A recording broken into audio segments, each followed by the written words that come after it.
নমস্কাৰ বন্ধুসকল স্বাগতম জনাইছো অন্য এটা গুৰুত্বপূৰ্ণ ভিডিঅলৈ আজি আমি আলোচনা কৰিম HS second year geography most important question answer 2026 আগন্তুক যি 2026 এইচএছ ফাইনাল আছে জিওগ্ৰাফিৰ যি সিৰিজ আছিল আমি হয়নে প্ৰতিটো চেপ্টাৰৰ কোৱেশ্চন আনসাৰ বোৰ আলোচনা কৰিম ইম্পৰ্টেন্ট সেই সিৰিজটো আমি স্টাৰ্ট কৰি দিছো অলৰেডি ইয়াৰ আগতে চেপ্টাৰ 1 ৰ ভিডিঅ বনাইছিলো যদি তোমালোকে চোৱা নাই ভিডিঅটো ডেসক্ৰিপচনতে লিংক আছে তোমালোকে ভিডিঅটো চাই ল'ব পাৰা আজি আমি ইউনিট নাম্বাৰ 2 পিপল সিলেবাসৰ মতে যি পিপল আছে পিপলৰ চেপ্টাৰ নাম্বাৰ 2 জনসংখ্যা উন্নয়ন এই চেপ্টাৰটোৰ গোটেইবোৰ ইম্পৰ্টেন্ট কোৱেশ্চন আনসাৰ আলোচনা কৰিম তাৰ লগতে তোমালোকক অতি সহজতে বুজাবলৈ চেষ্টা কৰিম তো যদি এতিয়ালৈ চেনেলটো সাবস্ক্ৰাইব কৰা নাই তেতিয়ালৈ চেনেলটো সাবস্ক্ৰাইব কৰি লও আৰু আহা আমি ভিডিঅটো আৰম্ভ কৰো সোয়া চেপ্টাৰ নাম্বাৰ 2 জনসংখ্যা আৰু উন্নয়ন হয় এই চেপ্টাৰটোৰ পৰা common MCQ for 2025 final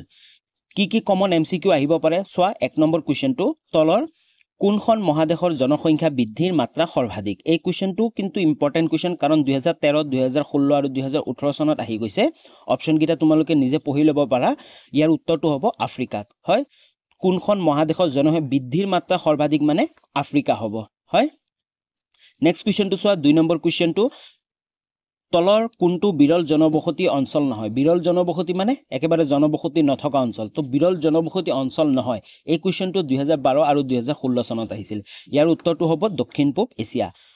option কিটা তোমালোকে পঢ়ি ল'ব পাৰা কিন্তু বিৰল জনবসতি অঞ্চল নহয় যদি তেনেহলে হ'ব দক্ষিণ পূব এছিয়া নেক্সট কোৱেশ্চনটো সোয়া 3 নম্বৰ কোৱেশ্চনটো এখন ৰাষ্ট্ৰৰ সৰ্বশ্ৰেষ্ঠ সম্পদ কি ইয়াৰ শুদ্ধ উত্তৰটো হ'ব জনসংখ্যা হয় এখন ৰাষ্ট্ৰৰ সৰ্বশ্ৰেষ্ঠ সম্পদ হ'ল সেই ৰাষ্ট্ৰখনৰ জনসংখ্যা নেক্সট কোৱেশ্চন সোয়া 4 নম্বৰ কোৱেশ্চন একবিংশ শতিকাৰ আৰম্ভণিত সমগ্ৰ পৃথিৱীৰ মুঠ জনসংখ্যা আছিল ডেশ ইয়াৰ উত্তৰটো হ'ব 623 কোটি আছিল অপচন কিটা তোমালোকে নিজে পঢ়ি ল'ব পাৰা কাৰণ অলৰেডি ভিডিঅটো বহুত ডাঙৰ লং হৈ যাব তো তাৰ কাৰণে মই জলদি শেষ কৰিব লাগিব তো তাৰ কাৰণে তোমালোকে অপচন কিটা নিজে পঢ়ি ল'বা তো ইয়াৰ শুদ্ধ উত্তৰটো হ'ব একবিংশ শতিকা সমগ্ৰ পৃথিৱীৰ মুঠ জনসংখ্যা আছিল কিমান 623 কোটি নেক্সট কোৱেশ্চনটো সোয়া 5 নম্বৰ কোৱেশ্চনটো কোনটো জনপ্ৰব্ৰজনৰ আকৰ্ষক কাৰক নহয় জনপ্ৰব্ৰজনৰ আকৰ্ষক কাৰক নহয় ইয়াৰ শুদ্ধ উত্তৰটো কি হ'ব বৰ্ধিত জনসংখ্যা নেক্সট কোৱেশ্চনটো সোয়া 6 নম্বৰ কোৱেশ্চনটো 1975 চনৰ পৰা 1995 চনলৈ পৃথিৱীৰ জনসংখ্যা বৃদ্ধি কিমান হৈছিল ইয়াৰ শুদ্ধ উত্তৰটো কি হ'ব অপচন নম্বৰ 6 টো হ'ব 200 কোটি হয় 1975 চনৰ পৰা 1995 চনলৈ পৃথিৱীৰ জনসংখ্যা বৃদ্ধি হৈছিল কিমান 200 কোটি নেক্সট কোৱেশ্চনটো সোয়া 7 নম্বৰ কোৱেশ্চনটো কোনটো জনপ্ৰব্ৰজনৰ বিকৰ্ষক কাৰক ইয়াৰ শুদ্ধ উত্তৰটো হ'ব কি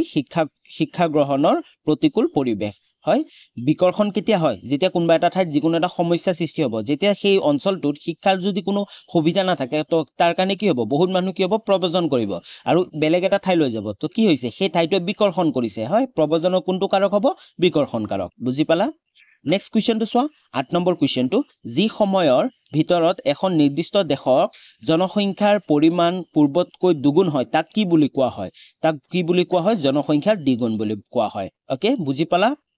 নেক্সট কোৱেশ্চন লাগবৰ আগতে যদি এতিয়ালৈ চেনেলটো সাবস্ক্ৰাইব কৰা নাই তেনেহলে চেনেলটো সাবস্ক্ৰাইব কৰি লোৱা লগতে বেল আইকনটো প্ৰেছ কৰি অল কৰি ৰাখিবা যাতে নেক্সট ভিডিঅ'বোৰৰ নটিফিকেশনবোৰ তোমালোকে পাই যোৱা অলৰেডি আমি যি ইম্পৰ্টেন্ট কোৱেশ্চন আনসাৰ আছে ইয়াৰ সিৰিজটো ষ্টাৰ্ট কৰিলো এটো চেপ্টাৰ নাম্বাৰ 2 হয় ইয়াৰ পিছত চেপ্টাৰ নাম্বাৰ 3 এনেকৈ গুটেকিটা চেপ্টাৰে কমপ্লিট কৰিম কিন্তু তাৰ লগতে তোমালোকে চেনেলটোত কি পাবা জিওগ্ৰাফি সেইখিনি চাই লোৱা ASSEB ক্লাস 12 জিওগ্ৰাফি সলিউশন 2026 2026 ৰ কাৰণে জিওগ্ৰাফিৰ কমপ্লিট সলিউশনবোৰ পাবা প্ৰতিটো চেপ্টাৰৰ কোৱেশ্চন আনসাৰবোৰ সকলোবোৰ তোমালোকে পাই যাবা চেনেলটো তাৰ লগতে ASSEB previous year question paper with solution মানে আগৰ বছৰৰ 2016 17 18 19 20 যিমানবোৰ বছৰৰ কোৱেশ্চন পেপাৰবোৰ আছে সকলো কোৱেশ্চন পেপাৰৰ আনসাৰখিনি তোমালোকে পাই যাবা উইথ ইজি এক্সপ্লেনেশন অলৰেডি মই বহুত গিটা বছৰৰ কোৱেশ্চন পেপাৰ আলোচনা কৰিছো ডেসক্ৰিপচনত লিংক আছে প্লেলিষ্টটো তোমালোকে গৈ কেনে গুটেকিটা চাব পাৰা তাৰ লগতে ASSEB previous year question paper chapter wise প্ৰতিটো চেপ্টাৰ পৰা মানে এটা চেপ্টাৰ আলোচনা কৰিম আৰু এই চেপ্টাৰটোৰ পৰা আগৰ বছৰ কি কোৱেশ্চন আনসাৰ আহিছিল সকলোবোৰ আলোচনা কৰিম তাৰ লগতে ডেসক্ৰিপচনত টেলিগ্ৰাম চেনেল আৰু WhatsApp চেনেলৰ লিংক আছে তোমালোকে যেটোতে পাৰা এটা জয়েন কৰি লবা যাতে তোমালোকে নতুন ভিডিঅ'বোৰৰ আপডেট সমূহ তাত পাই থাকা লগতে অফিচিয়ালি যদি বোৰ্ডৰ পৰা কিবা নটিফিকেশন আহে সেইবোৰ তোমালোকে পাই থাকিব পাৰিবা তো আহা আমি নেক্সট কোৱেশ্চন লৈ আগবাঢ়ো নেক্সট কোৱেশ্চনবোৰ হল 1 and 2 mark common questions for 2025 final এতিয়া আমি 1 আৰু 2 নম্বৰীয়া কমন কোৱেশ্চনবোৰ চাও 1 নম্বৰ কোৱেশ্চনটো চোৱা জনসংখ্যাৰ বিতৰণত প্ৰভাৱ পেলোৱা দুটা ভৌগোলিক কাৰক উল্লেখ কৰা এই কোৱেশ্চনটো এটা ইম্পৰ্টেন্ট কোৱেশ্চন কাৰণ 2017 আৰু 2020 চনত এই কোৱেশ্চনটো আহিছিল জনসংখ্যাৰ বিতৰণত প্ৰভাৱ পেলোৱা দুটা ভৌগোলিক কাৰক কি হ'ব জলবায়ু আৰু ভূপ্ৰকৃতি হয় জলবায়ু আৰু ভূপ্ৰকৃতিৰ কাৰণে কি জনসংখ্যা হলনি হয় না কোনবা ঠাইত যদি জলবায়ু ভাল থাকে তাৰ জনসংখ্যা বৃদ্ধি হ'ব আৰু কোনবা ঠাইত যদি জনসংখ্যা কি স্বাস্থ্যকৰ নহয় সেই ঠাইত কি হ'ব জনসংখ্যা কম হ'ব হয় তেনেকে ভূপ্ৰকৃতি পাহাৰীয়া অঞ্চলত জনসংখ্যা কম কিন্তু সমতল অঞ্চলত কি জনসংখ্যা বেছি বুজি পাইছা তোমালোকে আমি নেক্সট কোৱেশ্চন লাগবাহো নেক্সট কোৱেশ্চনটো চোৱা 2 নম্বৰ কোৱেশ্চনটো আমাক কি কৈছে জনসংখ্যা পৰিৱৰ্তনৰ তিনিটা উপাদান কি 2015 চনত এই কোৱেশ্চনটো আহিছিল এই কোৱেশ্চনটো এটা ইম্পৰ্টেন্ট কোৱেশ্চন জনসংখ্যা পৰিৱৰ্তনৰ তিনিটা উপাদান কি তিনিটা উপাদান হ'ল জন্মৰ হাৰ মানে বাৰ্থ ৰেট মৃত্যুৰ হাৰ মানে ডেথ ৰেট আৰু প্ৰব্ৰজন মানে মাইগ্ৰেশ্যন হয় জন্মৰ হাৰ যদি বৃদ্ধি হয় তে জনসংখ্যা কি হ'ব বৃদ্ধি হ'ব জন্মৰ হাৰ যদি কমি যায় তেনেহলে জনসংখ্যা কি হ'ব কম হ'ব সেম তেনেকে মৃত্যুৰ হাৰ যদি বাঢ়ি যায় তেনেহলে কি হ'ব জনসংখ্যা কমি যাব আৰু মৃত্যুৰ হাৰ যদি মৃত্যুৰ যিটো ৰেট আছে জন্মৰ হাৰ মৃত্যুৰ হাৰ আছে এই হাৰটো যদি কমি যায় তে জনসংখ্যা বৃদ্ধি পাব আৰু প্ৰব্ৰজন যদি মানুহে বহুত মানুহ এখন ঠাইত যদি এৰি দি অন্য এটা ঠাইলৈ প্ৰব্ৰজন কৰে তো সেই যোন ঠাইৰ পৰা যাবগৈ মানুহবোৰ সেই ঠাইৰ কি জনসংখ্যা কমি যাব আনফালে যোন ঠাইলৈ মানুহবোৰ যাব সেই ঠাইৰ কি হ'ব জনসংখ্যা বৃদ্ধি হ'ব ওকে তো এই তিনিটা কি আছিল তিনিটা প্ৰধান উপাদান আছিল জনসংখ্যা পৰিৱৰ্তনৰ ওকে তোমালোকে বুজি পালা তোমালোকে কমেন্ট কৰি জনাবা যে বুজি পাইছা নে নাই আৰু কেনে পাই আছা ভিডিঅ'বোৰ তোমালোকে সকলোৱে কমেন্ট এটা কৰি জনাবা আৰু উৎসাহ এটা দিবা যে কমেন্ট কৰি কেনেকে ভিডিঅ' হৈ আছে বা ভাল পাইছা নে নাই Question number 3 to চোৱা জনসংখ্যাৰ ঘনত্ব বুলিলে কি বুজায় এই কোৱেশ্চনটো ইম্পৰ্টেন্ট কোৱেশ্চন 2016 আৰু 2019 চনত আহি গৈছে উত্তৰটো চোৱা জনসংখ্যা আৰু বাসভূমিৰ ক্ষেত্ৰফলৰ গণিতিক অনুপাতক জনসংখ্যাৰ ঘনত্ব বোলে বুজি পাইছা মানে এটা ঠাইত কিমান জনসংখ্যা আছে সেই ঠাইটোৰ ওপৰত যদি ভিত্তি কৰি আমি গণিতিক অনুপাতত উলাও তেতিয়া কি হ'ব এটো জনসংখ্যাৰ ঘনত্ব বুলি ক'ব হয় তো আমি তাৰ কাৰণে কও প্ৰতি বৰ্গ কিলোমিটাৰত 300 মানুহ আছে হয়নে প্ৰতি বৰ্গ কিলোমিটাৰত কিমান মানুহ আছে সেই যিটো আমি গণিতিক ক্যালকুলেশনৰ দ্বাৰা ওলাও তাকে কি বুলি কোৱা হয় জনসংখ্যা ঘনত্ব বুলি কোৱা হয় বুজি পালা নেক্সট কোৱেশ্চনটো চোৱা 4 নম্বৰ কোৱেশ্চনটো জনসংখ্যাৰ ঋণাত্মক বৃদ্ধি বুলিলে কি বুজা হয় আমাক কৈছে যে ঋণাত্মক বৃদ্ধি বুলিলে কি বুজা এই কোৱেশ্চনটো 2019 2022 আৰু 2024 চনত আহিছিল উত্তৰটো চোৱা নিৰ্দিষ্ট সময়ৰ পৰিসৰত অঞ্চল এটাৰ জনসংখ্যা পূৰ্বৰ তুলনাত কমি যোৱাক জনসংখ্যাৰ ঋণাত্মক বৃদ্ধি বুলাই হয় জনসংখ্যাৰ ঋণাত্মক বৃদ্ধি কি হ'ব যিকোনো এটা অঞ্চলৰ বা যিকোনো এটা ঠাইৰ পূৰ্বৰ তুলনাত যদি জনসংখ্যা কমি যায় তেতিয়া আমি কি কম ইয়াৰ ঋণাত্মক বৃদ্ধি হৈছে বুলি কম হয় মাইনাসত গৈ আছে বুজি পালা নেক্সট কোৱেশ্চন বোৰ চোৱা নেক্সট অলৰেডি আমাৰ question number 1 common question answer 1 number আৰু 2 নম্বৰ আমাৰ কমপ্লিট হ'ল এতিয়া আমি 3 নম্বৰীয়া যিমানবোৰ কমন কোৱেশ্চন আনসাৰ হেবোৰ আলোচনা কৰিম চোৱা 3 mark common question answer for 2025 final প্ৰথম কোৱেশ্চনটো চোৱা জনসংখ্যাৰ বৃদ্ধিত বিজ্ঞান আৰু প্ৰযুক্তিবিদ্যাই কিদৰে সহায় কৰিছে লিখা এই কোৱেশ্চনটো 2016 2017 আৰু 2020 চনত আহিছিল এটা ইম্পৰ্টেন্ট কোৱেশ্চন অলৰেডি বহুত বছৰ আহি গৈছে জনসংখ্যাৰ বৃদ্ধি যি জনসংখ্যা বৃদ্ধি পাই আছে এই বৃদ্ধিত বিজ্ঞান আৰু প্ৰযুক্তিবিদ্যাই কিদৰে সহায় কৰিছে উত্তৰটো চোৱা এটা নিৰ্ধাৰিত সময়ৰ ব্যৱধানত নিৰ্দিষ্ট চাৰিসীমাৰ ভিতৰত ঘটা অধিবাসীৰ সংখ্যাৰ বৃদ্ধিকে জনসংখ্যা বৃদ্ধি বুলি কোৱা হয় আমি প্ৰথমতে লিখি ললো যে জনসংখ্যা বৃদ্ধি মানে কি তাৰ পিছত চোৱা জনসংখ্যাৰ বৃদ্ধিৰ বিভিন্ন কাৰণসমূহৰ ভিতৰত বিজ্ঞান আৰু প্ৰযুক্তিবিদ্যাৰ উন্নতি অন্যতম হয় যিমানবোৰ কাৰণ আছে সেই কাৰণবোৰৰ ভিতৰত কিন্তু বিজ্ঞান আৰু প্ৰযুক্তিবিদ্যাৰ যি উন্নতি হৈছে এই উন্নতি কিন্তু এটা অন্যতম কাৰণ জনসংখ্যা বৃদ্ধিৰ কাৰণে ওকে চোৱা পূৰ্বতে মহামাৰী বা অন্যান্য সংক্ৰামক বেমাৰৰ কবলত পৰি বহুতো মানুহ মৃত্যুৰ মুখত পৰিছে এটো প হ'ব পৰি হ'ব এটো খ লিখি দিলো হয় পৰি কি বহুতো মানুহ মৃত্যু পৰিছে হয় আমি শুনা পাইছিলো যে আগত যিমানবোৰ মহামাৰী আহিছিল মহামাৰীত বহুত মানুহ মৰিছিল হয় না এনেকে শুনা পাইছিলো কিন্তু বিজ্ঞান আৰু প্ৰযুক্তিবিদ্যাৰ উন্নতিয়ে বিভিন্ন প্ৰতিষেধক আৱিষ্কাৰ কৰি এনে বেমাৰসমূহ নিয়ন্ত্ৰণলৈ আনিবলৈ সক্ষম হৈছে চিকিৎসা বিজ্ঞানৰ উন্নতিৰ বাবে টিউবাৰকলছিছ বেমাৰ পূৰ্বৰ দৰে দুৰাৰোগ্য হৈ থকা নাই হয় তাৰ পিছত যেতিয়া এতিয়া বৰ্তমান সময়ত বিজ্ঞান আৰু প্ৰযুক্তিবিদ্যা যেতিয়া উন্নতি হৈ গল এতিয়া যদি মহামাৰী আহিলেও মানুহ যিমানখিনি মৰিব লাগিছিল আসলতে মহামাৰী এটা আহিলে মানুহ যিমান আগত মৰিছিল কিন্তু বৰ্তমান সময়ত মানুহ সিমান মৃত্যু নহয় বুজি পালা তোমালোক এক্সাম্পল ধৰিব পাৰা কোভিড আমি তাৰ কোভিডৰ আগত যিবোৰ বেমাৰ আহিছিল যিবোৰ প্লেগ বেমাৰ আহিছিল বা কিবা বেমাৰ আহিছিল মহামাৰী আহিছিল তাত আমি কি শুনা পাও যে বহুত মানুহ মৰিছিল হয়নে কিন্তু বৰ্তমান সময়ত সেই মানুহ ইমান মানুহ নমৰে তাৰ কাৰণ কি হ'ল বিজ্ঞান আৰু প্ৰযুক্তিবিদ্যাৰ উন্নতি তো এই চিকিৎসা বিজ্ঞানৰ উন্নতিৰ বাবে টিউবাৰকলছিছ বেমাৰ পূৰ্বৰ দৰে দুৰাৰোগ্য হৈ থকা নাই বুজি পালা এই উন্নতিৰ ফলতে পলিঅ'ৰ দৰে সমস্যাও ভাৰতবৰ্ষৰ পৰা 100% নিৰ্মূল হৈ গৈছে হয় আৰু এই বিজ্ঞান আৰু প্ৰযুক্তিবিদ্যাৰ উন্নতিৰ কাৰণে এই পলিঅ' যি এটা মাৰাত্মক বেমাৰ আছিল মানুহৰ কাৰণে সমস্যা আছিল এই সমস্যা ভাৰতবৰ্ষ 100% কি হৈছে নিৰ্মূল হৈ গৈছে মানে নাইকিয়া হৈ গৈছে বিজ্ঞান আৰু প্ৰযুক্তিবিদ্যাৰ উন্নতিৰ ফলস্বৰূপে চিকিৎসা বিজ্ঞানৰ বিভিন্ন বিভাগ তথা বেমাৰসমূহৰ ওপৰত গৱেষণা হ'বলৈ ধৰিছে যাৰ ফলত বিভিন্ন প্ৰতিষেধক আৰু ঔষধ আৱিষ্কাৰে ৰোগীক আৰোগ্য কৰাত সহায় কৰিছে হয় আৰু এই বিজ্ঞান আৰু প্ৰযুক্তিবিদ্যা আৰু চিকিৎসা বিজ্ঞানৰ উন্নতিৰ কাৰণে কি হৈছে মানুহৰ যিমানবোৰ বেমাৰ আছে বেমাৰবোৰৰ প্ৰতিষেধক বা ঔষধ আৱিষ্কাৰ হৈছে তাৰ কাৰণে কি হৈছে মানুহবোৰ আৰোগ্য হৈ উঠিছে সেইদৰে শল্য চিকিৎসায় অস্ত্ৰোপচাৰৰ জৰিয়তে ৰোগীক মৃত্যুমুখী বৰাগীক সুচল জীৱন যাপন কৰাৰ সহায় কৰে তাৰোপৰি চিকিৎসা বিজ্ঞানৰ উন্নতিয়ে নাৰী আৰু পুৰুষৰ সন্তান জন্ম দিব নোৱাৰা অক্ষমতা দূৰ কৰি সন্তান জন্ম দিয়াত সহায় কৰে হয় আন এটা ফালে যি বিজ্ঞান আৰু প্ৰযুক্তিবিদ্যাৰ কাৰণে যিবোৰ মানুহে আগত কি আছিল যিবোৰ মহিলাই সন্তান জন্ম দিব নোৱাৰে তেওঁলোকে কি হৈছে বৰ্তমান সময়ত সন্তান জন্ম দিব পৰা হৈছে তো এনেবোৰ কাৰণতে কি হৈ আছে জনসংখ্যা বৃদ্ধি হৈ আছে আৰু এই জনসংখ্যা বৃদ্ধিত কোনে সকলোতকৈ বেছি অৰিহণা যোগাই আছে এই বিজ্ঞান আৰু প্ৰযুক্তিবিদ্যাই চোৱা এনেদৰে বিজ্ঞান আৰু প্ৰযুক্তিবিদ্যাৰ উন্নতিয়ে মানুহৰ মৃত্যুৰ হাৰ হ্ৰাস কৰি মানুহৰ সক্ষমতা দূৰ কৰি জনসংখ্যা বৃদ্ধিত সহায় কৰে ওকে বুজি পালা আশা কৰো তোমালোকে এই কোৱেশ্চনটো বুজি পাই গৈছা বা তোমালোকে পুনৰ পঢ়ি ল'ব পাৰা মই বিচাৰো যে তোমালোকে গোটেইখিনি কোৱেশ্চন এই ভিডিঅ'টোতে তোমালোকৰ ক্লিয়াৰ হৈ যাওক তোমালোকৰ মনত ৰৈ যাওক লিখাখিনি তোমালোকে একেবাৰে মুখস্থ কৰি লিখিব নালাগে সকলো বস্তু তোমালোকে ধুনীয়াকৈ বুজি কেনে লিখিলেও হৈ যায় অলৰেডি মই এটা ভিডিঅ' বনাইছো যি কেইটা দিন তোমালোকৰ হাতত আছে এই কেইটা দিনত তোমালোকে কেনেকৈ পঢ়িবা আৰু কেনেকৈ ভাল মাৰ্ক আনিবা তাৰ ওপৰত এটা ভিডিঅ' বনাইছো তোমালোকে চাব পাৰা থাম্বনেইলটো তোমালোকে এই ভিডিঅ'টো লিংকটো ডেছক্ৰিপশ্যনত পাই যাবা তোমালোকে ভিডিঅ'টো চাব পাৰিবা নেক্সট কুৱেশ্যন আগবাঢ়ো নেক্সট কুৱেশ্যনটো চোৱা 2 নম্বৰ কুৱেশ্যনটো জনপ্ৰব্ৰজনৰ আকৰ্ষণীয় আৰু বিকৰ্ষণীয় কাৰকবোৰ কি কি এই কুৱেশ্যনটো 2015 আৰু 2018 চনত আহিছিল হয় জনপ্ৰব্ৰজন যে হয় মানুহ এটা ঠাই এৰি কেনে অন্য এটা ঠাইলৈ যেতিয়া গতি কৰে প্ৰব্ৰজন কৰে এই প্ৰব্ৰজন কৰা আকৰ্ষণ আৰু বিকৰ্ষণ হয় একফালে বিকৰ্ষণ হয় আৰু একফালে কি হয় আকৰ্ষণ হয় এই কাৰকবোৰনো কি তাৰ বিষয়ে আমাক লিখিব দিছে উত্তৰটো চোৱা জনপ্ৰব্ৰজনৰ আকৰ্ষণসমূহ প্ৰধানকৈ দুটা ভাগত বিভক্ত কৰিব পাৰি সেইকেইটা হ'ল আকৰ্ষণীয় কাৰক আৰু বিকৰ্ষণীয় কাৰক হয় যি জনপ্ৰব্ৰজনৰ মূল কাৰণবোৰ দুটা ভাগত ভাগ কৰিব পাৰি এটা হ'ল আকৰ্ষণীয় কাৰক আৰু এটা হ'ল বিকৰ্ষণীয় কাৰক তোমালোকে নাম দুটা পঢ়ি কেনে বুজি পাইছা এটাই আকৰ্ষণ কৰে আৰু এটাই কি কৰে আমাক বিকৰ্ষণ কৰে হয় তাৰপিছত চোৱা সুবিধাজনক অঞ্চলসমূহে কম সুবিধাজনক অঞ্চলৰ বাসিন্দাসকলক সদায় আকৰ্ষিত কৰে হয় যিবোৰ সুবিধাজনক অঞ্চলবোৰ আছে সেই সুবিধাজনক অঞ্চল যেনেকৈ গুৱাহাটী মহানগৰী কি হৈ আছে যোনবোৰ ঠাইত মানুহ অসুবিধাজনক অঞ্চল যে গাঁৱৰ ভিতৰুৱা গাঁও এখনৰ মানুহ সদায় কি হয় তেওঁলোকে বিচাৰে যে গুৱাহাটী অঞ্চললৈ যাওক কাৰণ তাতে ইনকাম বহুত হয় হয়নে তো তাৰ কাৰণে কৈছে যে সুবিধাজনক অঞ্চলসমূহে সদায় কি কৰে অসুবিধাজনক অঞ্চলৰ বাসিন্দাসকলক আকৰ্ষিত কৰে মানে টানি থাকে বুজি পাইছা অৰ্থাৎ প্ৰব্ৰজনৰ উৎসস্থলৰ তুলনাত সদায় সমৃদ্ধিশালী হয় আৰু লক্ষ্যস্থলৰ সুবিধাসমূহ হৈ পৰে প্ৰব্ৰজনৰ আকৰ্ষণীয় কাৰক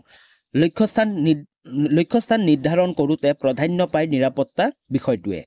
জনপ্ৰব্ৰজনৰ কেইটামান আকৰ্ষণীয় কাৰক হ'ল কৰ্ম সংস্থাপনৰ সুবিধা শান্তিপূৰ্ণ স্বাধীন নিৰাপত্তা জীৱন যাপন শিক্ষাৰ সুবিধা হয় আৰু এইবোৰ সুবিধা যোন অঞ্চলত থাকিব আৰু যিবোৰ অঞ্চলত এই সুবিধাবোৰ নাথাকিব সেই অঞ্চলৰ মানুহে কি বিচাৰিব যে সুবিধা থকা অঞ্চলটোলৈ যাব বিচাৰিব ওকে তোমালোকে বুজি পাইছা আকৰ্ষণীয় কাৰক কি হয় এতিয়া চাও আমি বিকৰ্ষণীয় কাৰক আনহাতে মানুহে বসবাসৰ ক্ষেত্ৰত সমস্যাৰ সন্মুখীন হ'লে আন সুবিধাজনক ঠাইলৈ প্ৰব্ৰজন কৰে হয় মানুহে যেতিয়া এখন ঠাইত আছে সেই ঠাইত যদি কি বিভিন্ন ধৰণৰ সমস্যা সৃষ্টি হৈছে বা সমস্যাৰ সন্মুখীন হৈছে সেই মানুহজনে কি বিচাৰে তেওঁ সুবিধাজনক ঠাইলৈ প্ৰব্ৰজন কৰিব বিচাৰে প্ৰব্ৰজনৰ উৎসস্থলৰ সমস্যাসমূহ প্ৰব্ৰজনৰ বিকৰ্ষণীয় কাৰক হয় আৰু এই সমস্যাসমূহে কি হৈছে বিকৰ্ষণীয় কাৰকৰ প্ৰধান কাৰণ তাৰপিছত চোৱা প্ৰব্ৰজনৰ বিকৰ্ষণীয় কাৰকসমূহ হ'ল যেনে ৰাজনৈতিক অস্থিৰতা নিম্নমানৰ জীৱন যাপন প্ৰাকৃতিক দুৰ্যোগ চৰম জলবায়ু নিয়োগৰ সীমাবদ্ধতা উচ্চ শিক্ষাৰ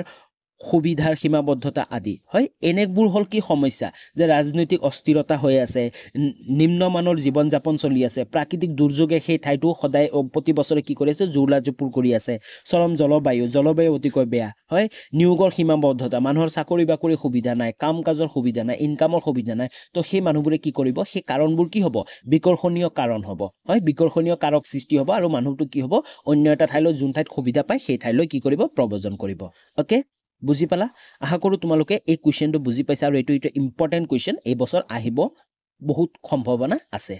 ওকে আমি নেক্সট কোৱেশ্চন লাগবাহু নেক্সট কোৱেশ্চনটো চোৱা 3 নম্বৰ কোৱেশ্চনটো আমাক কি কৈছে জনবিস্ফোৰণ ক'ত হয় জনবিস্ফোৰণ কিয় হয় 2017 চনত এই কোৱেশ্চনটো আহিছিল জনবিস্ফোৰণ ক'ত হয় আৰু জনবিস্ফোৰণ কিয় হয় উত্তৰটো চোৱা পৃথিৱীৰ অনুন্নত অথবা উন্নয়নশীল দেশসমূহত জনবিস্ফোৰণ হয় জনবিস্ফোৰণৰ কাৰণসমূহ হ'ল আমি কাৰণসমূহ পঢ়িম প্ৰথম আমাক কৈছিল যে জনবিস্ফোৰণ ক'ত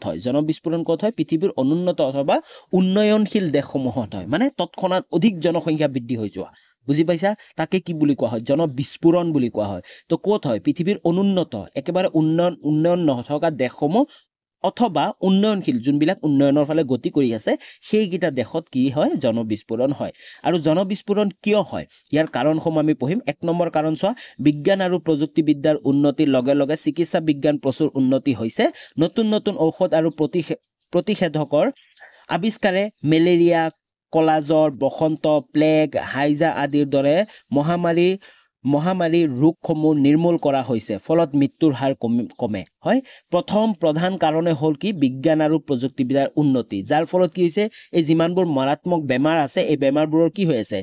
ঔষধ ওলাই আছে প্ৰতিষেধক ওলাই গৈছে আৰু তাৰ ফলত কি হৈছে মৃত্যুৰ যি হাৰ আছিল এই হাৰ কমি গৈছে তাৰ ফলত কি জনসংখ্যা বৃদ্ধি পাই আছে 2 নম্বৰ কাৰণটো চোৱা জনবিস্ফোৰণৰ অন্যতম কাৰণ হ'ল অনিয়ন্ত্ৰিত জন্মহাৰ হয় প্ৰধান আৰু এটা কাৰণ হ'ল অনিয়ন্ত্ৰিত জন্মহাৰ মানে অধিক মাত্ৰাত জন্মহাৰ বৃদ্ধি পোৱা নিৰক্ষৰতা অন্ধবিশ্বাস সামাজিক কুপ্ৰথা আদিয়ে ইয়াত অৰিহণা যোগায় আৰু এই অনিয়ন্ত্ৰিত জন্মহাৰক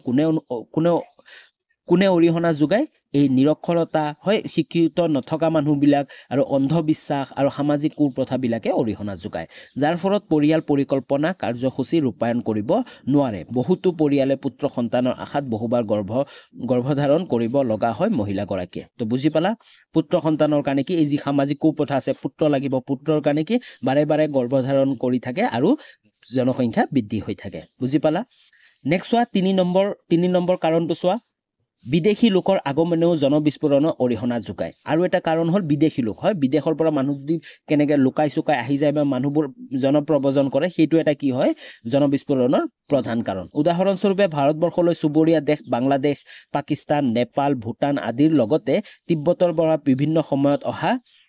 ভগনীয়াই ভাৰতবৰ্ষৰ জনসংখ্যা বৃদ্ধি গুৰুত্বপূৰ্ণ ভূমিকা গ্ৰহণ কৰিছে এক্সাম্পল হিচাপে আমি ভাৰতবৰ্ষৰ ক'ব বিচাৰো ভাৰতবৰ্ষৰ যিমানবোৰ চুবুৰীয়া দেশবোৰ আছে যেনে বাংলাদেশ পাকিস্তান নেপাল ভূটান আৰু তিব্বত এইবোৰ দেশৰ পৰা কি বহুত মানুহ কি ভাৰতবৰ্ষলৈ আহিছে যাৰ ফলত কি ভাৰতবৰ্ষৰ জনসংখ্যা তৎক্ষণাত একদম জনবিস্ফোৰণৰ সৃষ্টি হৈছে তাৰপিছত 4 নম্বৰ কাৰণটো বহু অঞ্চলত সামাজিক কুপ্ৰথা হিচাপে বাল্য বিবাহ প্ৰচলন থকা দেখা যায় সোনকালে বিয়া হোৱাৰ ফলত স্বাভাৱিক জন্মহাৰ বৃদ্ধি পায় আৰু এটা প্ৰধান কুপ্ৰথা হ'ল বাল্য বিবাহ হয় কম বয়সতে বিয়া পাতি দিয়া আৰু কম বয়সতে এই বাল্য বিবাহৰ কাৰণে কি হয় ফলস্বৰূপে জন্মহাৰ বৃদ্ধি পায় হয় যি জন্মহাৰ আছে এই জন্মহাৰ বৃদ্ধি পায় ওকে আশা কৰো তোমালোকে এই কোৱেশ্চনটো বুজি পাইছা ওকে আমি নেক্সট কোৱেশ্চন লাগবাহু নেক্সট কোৱেশ্চনটো 4 নম্বৰ কোৱেশ্চনটো জনসংখ্যা বৃদ্ধি ৰোধ কৰাৰ ব্যৱস্থাবোৰৰ বিষয়ে চমুকৈ আলোচনা কৰা এই কোৱেশ্চনটো 2016 আৰু 2019 চনত আহিছিল হয় ইতিমধ্যে আমি পঢ়িলো জনসংখ্যাৰ বিস্ফোৰণৰ কথা তৎক্ষণাত কেনেকৈ অধিক জনসংখ্যা বৃদ্ধি হয় এতিয়া আমাৰ কোৱেশ্চনটো দিছে একেবাৰে ধুনীয়াকৈ মিলি গৈছে জনসংখ্যা বৃদ্ধি ৰোধ কৰাৰ ব্যৱস্থাবোৰৰ বিষয়ে চমুকৈ লিখা কেনেকৈনো জনসংখ্যা ৰোধ কৰিব পাৰি হয় এই যি বৃদ্ধি হৈছে এই বৃদ্ধিটো কেনেকৈ ৰখাব পাৰি উত্তৰটো চোৱা জনসংখ্যা বৃদ্ধি অন্তৰালত থকা অন্যতম প্ৰধান কাৰণ হ'ল নিৰক্ষৰতা প্ৰধান কাৰণে হ'ল কি নিৰক্ষৰতা যি অশিক্ষিত হাৰ আছে হয়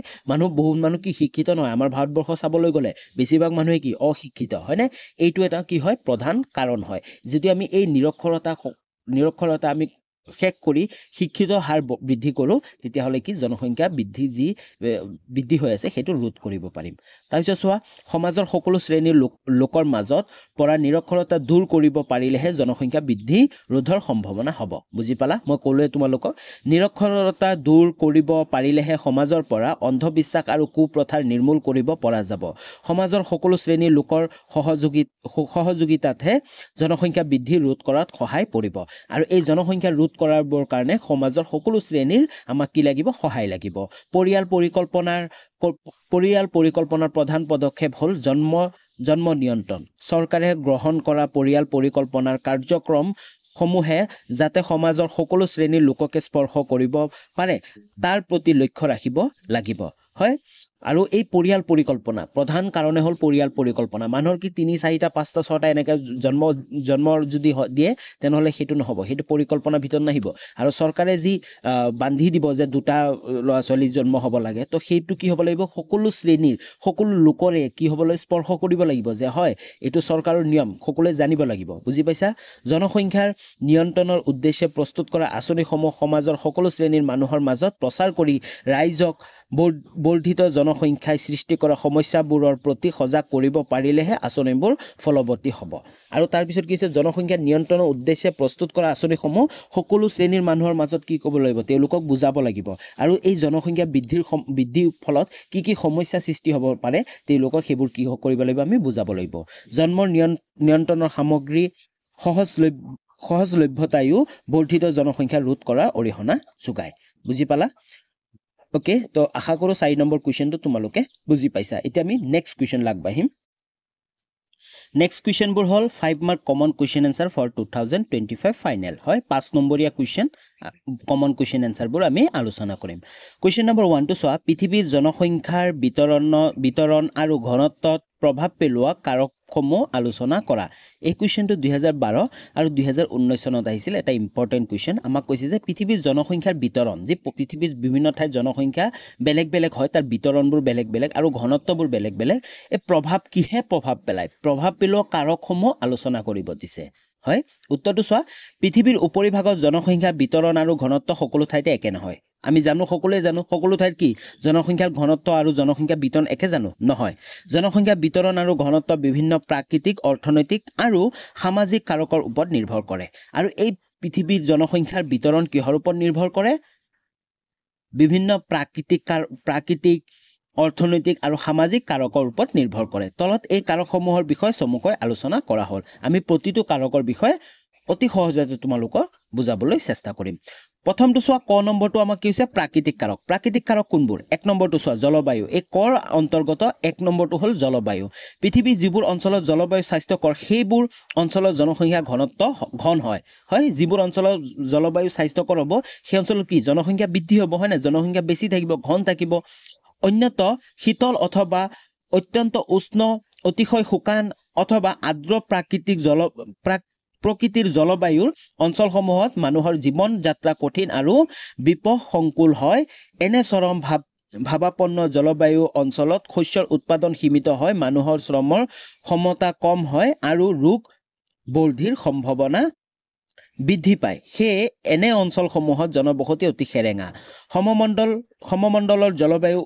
উষ্ণমণ্ডল আৰু হিমমণ্ডলৰ জলবায়ুতকৈ উৎকৃষ্ট আৰু স্বাস্থ্যকৰ বাবে এনে অঞ্চলসমূহৰ লোকৰ বসতি ঘন হয় বুজি পালা প্ৰথম কাৰণটোই হ'ল আমাৰ কি জলবায়ু প্ৰাকৃতিক কাৰকৰ ভিতৰত প্ৰথম কাৰকটো হ'ল জলবায়ু যিবোৰ অঞ্চলৰ জলবায়ু কি হ'ব স্বাস্থ্যকৰ থাকিব সেইবোৰ ঠাইত কি হ'ব জনসংখ্যা বৃদ্ধি হ'ব আনফালে যিবোৰ ঠাইত জলবায়ু অতিকৈ কি হ'ব শীতল হ'ব অতি কি হ'ব শুকান হ'ব আৰ্দ্ৰ হ'ব সেইবোৰ অঞ্চলত কি হ'ব জীৱন যাপন কি হ'ব অতি কষ্টকৰ হ'ব মানুহৰ হয়নে তো তাৰ কাৰণে কি হ'ব সেইবোৰ অঞ্চলত জনসংখ্যা কম হ'ব তো আমি বুজি পালো প্ৰথম কাৰকটো কি জলবায়ু তাৰ পিছত চোৱা দ্বিতীয় কাৰকটো আছে কি পানীৰ উপলব্ধতা মানুহৰ জীৱন যাপনৰ বাবে পানী অপৰিহাৰ্য খোৱা পানীৰ উপৰিও ৰন্ধনৰ প্ৰকৰণ পোহনীয়া প্ৰাণীৰ বাবে কৃষিকাৰ্য উদ্যোগ আদি পৰিচালনাৰ বাবে প্ৰচুৰ পৰিমাণে পানী আৱশ্যক সাগৰ নদী হ্ৰদ প্ৰভৃতি জলাশয়সমূহৰ মৎস্য সম্পদৰ উৎস হোৱাৰ উপৰিও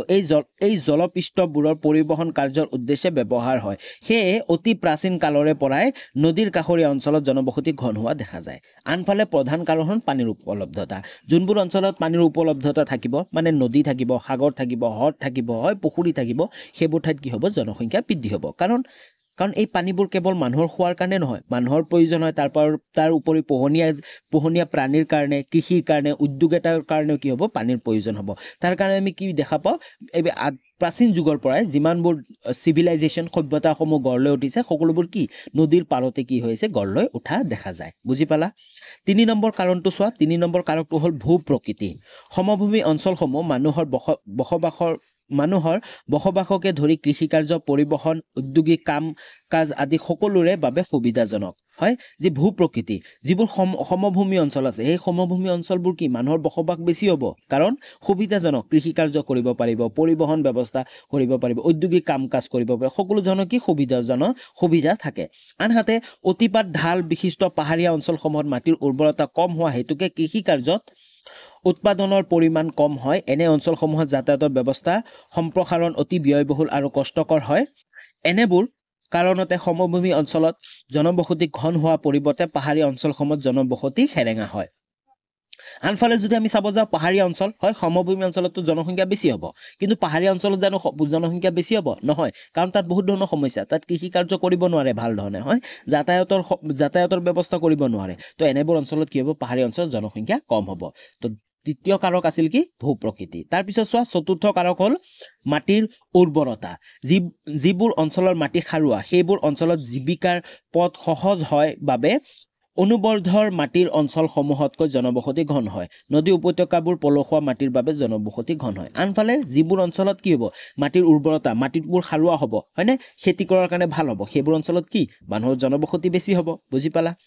তাৰপিছত চোৱা 5 নম্বৰটো খনিজ সম্পদ যিবোৰ অঞ্চলৰ খনিজ সম্পদ প্ৰচুৰ পৰিমাণে পোৱা যায় সেইবোৰ ঠাইত খনিজ দ্ৰব্য উদ্ধাৰ কৰিবলৈ আৰু সেই খনিজ দ্ৰব্যবোৰৰ ভিত্তিত গঢ়ি উঠা উদ্যোগসমূহ বহু লোকৰ কৰ্মী হিচাপে নিয়োজিত হয় এনে কাৰণত সেই অঞ্চলসমূহত জনবসতি ঘন হয় আনফালে খনিজ সম্পদ যিবোৰ অঞ্চলত পোৱা যাব সেইবোৰ অঞ্চলত কি হ'ব সেই খনিজ সম্পদৰ ওপৰত ভিত্তি কৰি বিভিন্ন উদ্যোগসমূহ গঢ় লৈ উঠিব আৰু তাত কি হ'ব বিভিন্ন কৰ্মীৰ প্ৰয়োজন হ'ব আৰু মানুহৰ কি হ'ব তালৈ আগমন ঘটিব বুজি পালা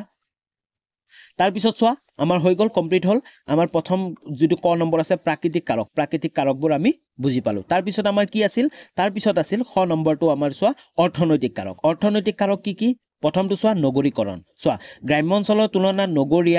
নগৰ অঞ্চলত শিক্ষা চিকিৎসা যাতায়াত যোগাযোগ ব্যৱস্থাসমূহ উন্নত হোৱাত এনে অঞ্চলসমূহত জনসংখ্যা বৃদ্ধি পায় হয় আমি যদি চাব যাওঁ যে গাঁৱলীয়া অঞ্চল আৰু নগৰীয়া অঞ্চলত যদি আমি চাব যাওঁ নগৰীকৰণ অঞ্চলবোৰত কি হয় শিক্ষা ব্যৱস্থা চিকিৎসা ব্যৱস্থা যাতায়াত ব্যৱস্থা সকলো কি হয় উন্নত হয় তাৰ কাৰণে কি জনসংখ্যা বৃদ্ধি পায় তদুপৰি সা সুবিধাসমূহৰ লগে লগে এনে অঞ্চলসমূহত অৰ্থ উপাৰ্জনৰ পৰিসৰত বৃদ্ধি পায় হয় আৰু এইবোৰ অঞ্চলত কি মানুহৰ ইনকামো বৃদ্ধি পায় সেইবাবে সংস্থাপনৰ উদ্দেশ্যে এনে অঞ্চলসমূহলৈকে বিভিন্ন অঞ্চলৰ পৰা বসতি স্থাপন উদ্দেশ্যে মানুহৰ আগমন ঘটে আৰু তাৰ বাবে এনেবোৰ অঞ্চলত যিবোৰ নগৰ অঞ্চল আছে তালৈ কি বহুত ঠাইৰ পৰা মানুহ আগমন ঘটে বুজি পাইছা তো তাৰ পৰা কি হয় জনসংখ্যা বৃদ্ধি হয় দ্বিতীয় কাৰকটো চোৱা ঔদ্যোগিকৰণ চোৱা উদ্যোগ গঢ়ি উঠাৰ ফলস্বৰূপে একোটা অঞ্চলৰ অতি কম দিনৰ ভিতৰতে জনাকীৰ্ণ হৈ পৰে এনে অঞ্চলসমূহত কল কাৰখানাৰ উপৰিও পৰিবহণ বেংক শিক্ষা প্ৰতিষ্ঠান আদি গঢ় লৈ উঠাত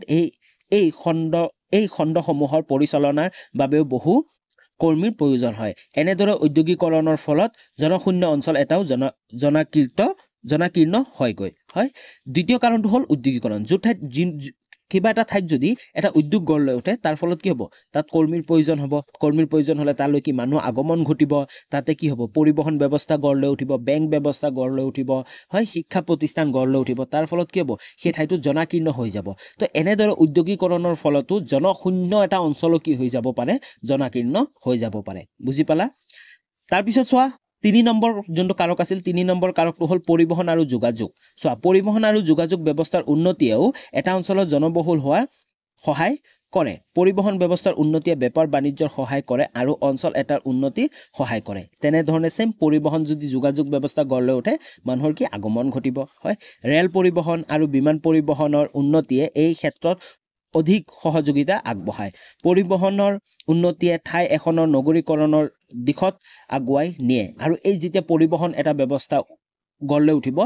ফৰ এক্সাম্পল ৰেল ষ্টেচন এটা গঢ় লৈ উঠিল বা বিমান এয়াৰপৰ্ট এটা গঢ় লৈ উঠিল তাৰ কাৰণে কি হ'ব সেই ঠাইৰ অঞ্চলবোৰৰ মানুহবিলাকো কি হ'ব তালৈ আগমন ঘটিব তাত দোকান দিব বিভিন্ন ধৰণৰ হোটেল বনাব হয়নে খোৱা হোটেলবোৰ দিব তাৰ কাৰণে কি হ'ব এটা কি হয় চহৰ অঞ্চললৈ কি হয় ৰূপান্তৰ হৈ যায় অধিক সা সুবিধা ভোগ কৰাৰ অৰ্থে পিছপৰা অঞ্চলৰ মানুহে এনে অঞ্চললৈ বসবাসৰ বাবে অহাৰ লগতে কৰ্ম সংস্থাপনৰ বাবেও আন অঞ্চলৰ পৰা মানুহৰ প্ৰব্ৰজন ঘটে তো মই ক'লোৱে তো এনেবোৰ সুবিধা থকাৰ কাৰণে মানুহবোৰ কি তালৈ আগমন ঘটে বুজি পালা 3 নম্বৰ কাৰকটো হ'ল পৰিবহন আৰু যোগাযোগ তাৰপিছত চোৱা 4 নম্বৰ কাৰক যোনটো আছিল সমাজ সাংস্কৃতিক কাৰক সমাজ সাংস্কৃতিক কাৰক চোৱা সুস্থিৰ ৰাজনীতি অৰ্থনীতি আৰু শৃংখলিত সমাজ ব্যৱস্থা ৰাষ্ট্ৰসমূহ পৃথিৱীৰ যিকোনো দেশৰ লোকৰ দৃষ্টিত জীৱিকা অৰ্জন তথা বসতি স্থাপনৰ লক্ষ্য হৈ পৰে সেইদৰে অৰ্থিত ৰাজনৈতিক বাতাবৰণৰ বাবে বা সামাজিক নিৰাপত্তা কমি যোৱাৰ লগে লগে কিছুমান অঞ্চলৰ পৰা বহিঃপ্ৰব্ৰজন ঘটে ধৰ্মীয় আবেগ অনুভূতিৰে পৰিচালিত বহু লোকে ধৰ্মীয় স্থানসমূহত বাস কৰিবলৈ বিচাৰে হয় আনফালে যিবোৰ সমাজ সংস্কৃতি চাবলৈ যাওঁ ধৰ্মীয় স্থানবোৰ আছে ধৰ্মীয় স্থানবোৰ মানুহে কি বিচাৰে যে সেই ঠাই ওচৰে পাজৰে আমি থাকিবলৈ বিচাৰে তো তাৰ কাৰণে কি তাত জনসংখ্যা বৃদ্ধি হয় সেইদৰে উচ্চ শিক্ষাৰ সুবিধা থকা অঞ্চলসমূহলৈ শিক্ষা গ্ৰহণৰ বাবে গৱেষণাৰ বাবে বহু লোকৰ আগমন ঘটে আৰু বহুতে পাছলৈ নিজাকৈ থাকিবলৈ লয় তেনেধৰণে শিক্ষাৰ সুবিধাৰ বাবে কি হয় মানুহবোৰ শিক্ষাৰ ব্যৱস্থা থকা ঠাইবোৰলৈ কি মানুহৰ আগমন ঘটে ওকে বুজি পালা তো আশা কৰো তোমালোকে এই কোৱেশ্চনটো বুজি পাইছা 5 নম্বৰীয়া কোৱেশ্চন বহুত লং হয় কিন্তু এই কোৱেশ্চনটো অহাৰ বহুত সম্ভাৱনা আছে কাৰণ 2012 আৰু 2019 চনত অলৰেডি আহি গৈছে তো তোমালোকে ভাল ধৰণে চাই ল'বা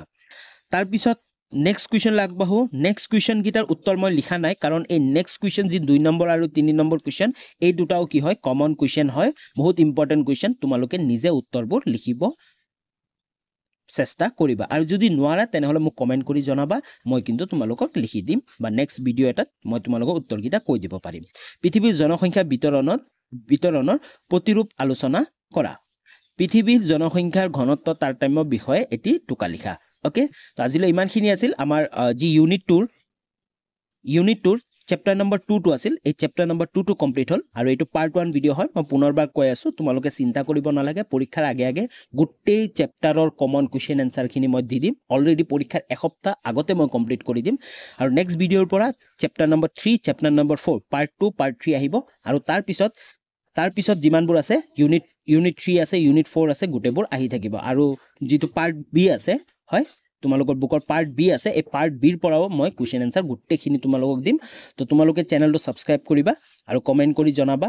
কমেন্ট কৰিলে মোৰো ভাল লাগে তোমালোকৰ ৰেসপন্স এটা পোৱা যায় ওকে তো আজিলৈ ইমানখিনি আছিল পুনৰ লগ পাম নতুন এটা ভিডিও লৈ তেতিয়ালৈ বাই বাই